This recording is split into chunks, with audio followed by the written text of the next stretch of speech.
If you are searching for mortgage rates today, you are probably trying to answer one decision. Should you lock a rate, float and wait, or stop shopping for now? As of Tuesday, August 6th, 2026, the average 30-year conventional mortgage rate in one daily national snapshot was 6.728%.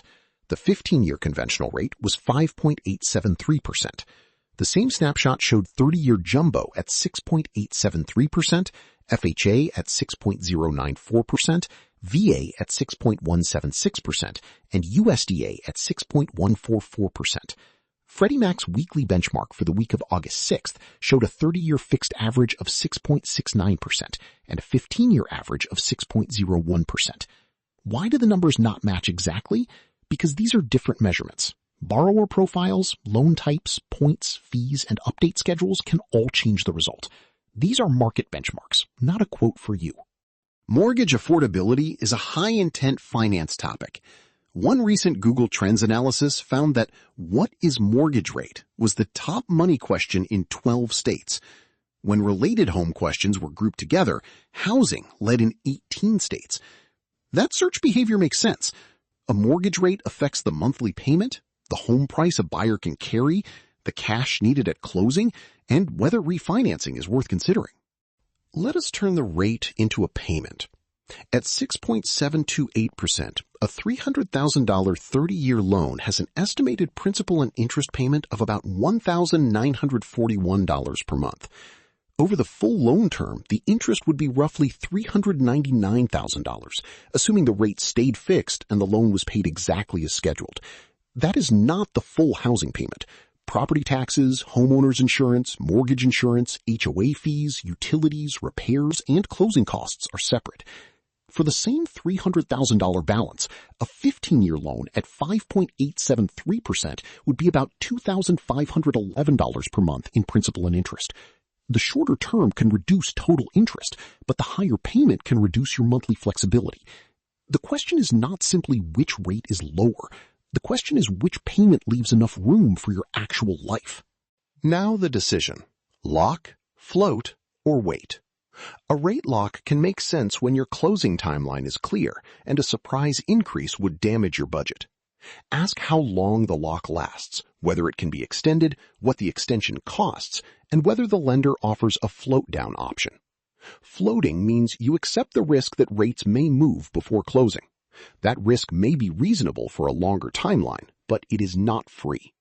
A lower rate tomorrow is possible, and a higher rate tomorrow is also possible.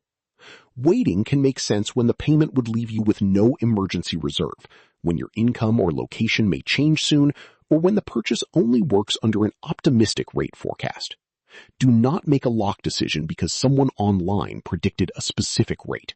Make it based on your closing date, your budget, and how much uncertainty you can actually afford. Mortgage rates do not move one for one with the Federal Reserve's overnight policy rate.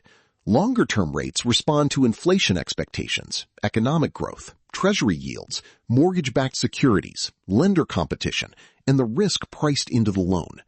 That is why a Fed headline may appear positive, while mortgage quotes barely move, or move in the opposite direction. Daily rates can also vary by credit score, down payment, loan program, property type, occupancy, loan size, points, and fees. A headline rate with discount points is not automatically cheaper than a slightly higher rate with lower upfront costs. Before choosing a lender, compare at least 3 written loan estimates using the same assumptions.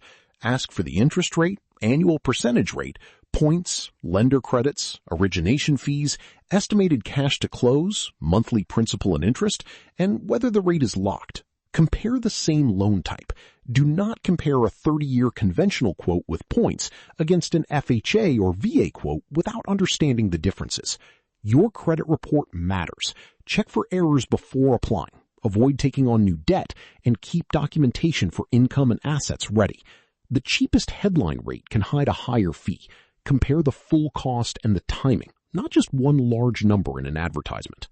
Buying can make sense if your income is stable, you expect to stay several years, the complete housing payment fits comfortably, and you still have cash after closing. Waiting can make sense if the payment requires overtime, if closing would drain your emergency fund, or if you are relying on a future refinance to make the home affordable. Refinancing can help only when the new rate and loan structure justify the closing costs. Calculate the break-even period, and remember that a new loan can restart the repayment timeline. There is no guaranteed perfect rate. Before you lock or sign, ask 5 questions. What is my full monthly housing cost after taxes, insurance, HOA, PMI, and maintenance? How much cash will remain after closing? What happens if rates rise before I close? What happens if my income drops for a few months? And am I comparing the full loan cost from multiple lenders?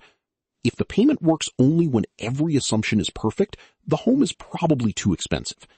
Subscribe for data-driven U.S. finance videos. Comment "lock" if you want a mortgage rate lock checklist next. This video is general education, not individualized mortgage, tax, legal, or financial advice.